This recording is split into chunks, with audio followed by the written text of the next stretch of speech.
எங்க ஊர் சாய்பாபா கோயிலுக்கு வியாழக்கிழமை சாயங்காலம் போனா ஒயிட் கேசரி கிடைக்குங்க. நெய் மணக்க அவ்வளவு ருசியா இருக்குங்க. நான ப்ரொபோஷனோட சொல்லியிருக்கேன். 1 டம்ளர் வெள்ளை ரவைக்கு 1 டம்ளர் சர்க்கரை, 1/2 டம்ளர் நெய். இதான் கணக்கு. ஒரு அடிகனமான கடாய் எடுத்துக்கோங்க. 2 ஸ்பூன் அளவுக்கு நெய் ஊத்திட்டு முந்திரி வறுத்துக்கலாம்.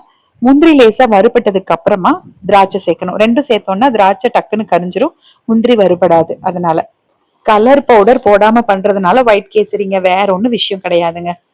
1 டம்ளர் ரவையை அந்த நெய்க்குள்ள போட்டுட்டு நல்லா வறுக்கணும். சிம்ல வச்சு நல்லா வறுக்கணும். நீங்க வறுத்த ரவை எடுத்திருந்தாலும் சரி, வறுக்காத ரவையா இருந்தாலும் சரி, நெய்ல நல்லா வறுக்கணும். இந்த ரவை வந்து பாதி வெந்துடணும். இதுலயே கேசரிக்கு கேசரின்னு பேர் வந்ததே குங்குமப்பூனாலதாங்க. ஆனா இப்ப குங்குமப்பூவா சேர்க்கிறோம், கலர் சேர்த்துதான் கேசரி பண்றோம். அதுக்கு பதிலா இந்த மாதிரி கலர் சேர்க்காம பண்ணுங்க. நல்ல ரவை வறுத்ததுக்கு அப்புறமா நம்ம எடுத்து வச்சிருந்த 1 டம்ளர் சர்க்கரையும் உள்ள சேர்த்துட்டு ஒரு 2 நிமிஷத்துக்கு மட்டும் வறுக்கலாங்க. 1 டம்ளர் ரவை எடுத்ததுனால நான் 3 டம்ளர் தண்ணி சேர்க்கிறேன். இது வந்து நீங்க தண்ணி நல்லா கொதிக்க வச்சு கூட சேர்த்துக்கலாம். நான் பச்சை தண்ணி தான் அப்படியே சேர்க்கிறேன். கட்டிகள் ஒரு கட்டி கூட ஆகாதுங்க. ஏன்னா நம்ம நல்லா ரவை வறுத்திருக்கோம் பாருங்க. வறுத்த ரவையில தண்ணி சேர்த்தனோம்னா கட்டிகளே ஆகாது. இது இனிப்பு பாத்தீங்கன்னா மிதமான இனிப்பா தான் இருக்கும். உங்களுக்கு இன்னும் கொஞ்சம் இனிப்பு வேணும்னா ஒரு 1/4 டம்ளர் சர்க்கரையை சேர்த்துக்கோங்க. இப்ப இந்த ஸ்டேஜ்ல வரைக்கும் நான் கலந்து விட்டுட்டு இருக்கேன். இந்த ஸ்டேஜ் வந்ததுக்கு அப்புறமா அடுப்பை கம்ப்ளீட்டா சிம் பண்ணிட்டு மூடி வச்சிருங்க. ரவை வேகணும் இல்லையா? சர்க்கரை போட்டதுக்கு அப்புறம் ரவை வேகுமான்னு கேட்க வேண்டாம். கண்டிப்பா ரவை வெந்துடும். பாருங்க, நல்லா கலந்து விட்டுக்கோங்க. இன்னும் கொஞ்சம் தண்ணி இருக்குங்க. கொஞ்சம் கலந்து விட்டுட்டு அப்படியே ஓப்பன்லயே வச்சிருங்க. தண்ணி நல்லா வத்திரும்.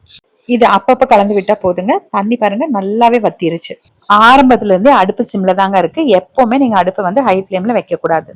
ஒரு 2 ஏலக்காய் தோல் இல்லாம இடிச்சு சேர்த்திருக்கேன். இப்ப மீதி இருக்கிற நெய்யையும் கொஞ்சம் சேர்த்துக்கலாம். முழுவதுமாவே இப்பவே சேர்த்துக்கலாம். ஆனா நான் கொஞ்சம் கொஞ்சமா சேர்க்கிறேன். நீங்க முழுவதுமா நெய் எடுக்கிறதுக்கு பதிலா நெய்யும் எண்ணெயும், அதாவது சன்ஃபிளவர் ஆயில் எடுத்துக்கோங்க. 2 பாதி பாதி எடுத்துக்கலாங்க. அதுவும் நல்லா இருக்கும். ஏன்னா நெய்னா கூட ஆற ஆற அப்படியே இறுகிரும். இதை நீங்க எண்ணெய் சேர்த்தீங்க அப்படின்னா அந்த அளவுக்கு இருகாது. ஏன்னா எண்ணெய் வந்து உங்களுக்கு எந்நேரமானாலும் அப்படியே தான் இருக்கும். நெய் பாத்தீங்கன்னா கொஞ்ச நேரம் ஆகும்போது இறுகிரும். அதனால நீங்க நெய்யும் எண்ணெயும் சேர்த்து கலந்து கூட யூஸ் பண்ணிக்கலாம். ஆனா அளவு இதுதாங்க. 1/2 டம்ளர் கரெக்டா இருக்கும். நெய்யும் எண்ணெயும் சேர்த்து எடுத்தாலும் மொத்தமா 1/2 டம்ளர், இல்ல நெய் மட்டும்னாலும் 1/2 டம்ளர். அவ்வளவுதான். நல்லா கலந்து விட்டுட்டு மூடி வச்சு ஒரு 2 அல்லது 3 நிமிஷம் வச்சீங்கன்னா சூப்பரா செட் ஆயிருங்க. அவ்வளவுதான், கேசரி ரெடி ஆயிருச்சு. இன்னைக்கு உகாதிக்கு பாயசம் பண்ணலாம்னு நினைச்சேன். ஆனா இன்னைக்கு வியாழக்கிழமையாவும் இருக்கிறதுனால இந்த கேசரியை பண்ணிட்டேன். சாய்பாபா கோவில் போன ஞாபகத்துல இந்த கேசரியை பண்ணிட்டேன். அவ்வளவுதாங்க.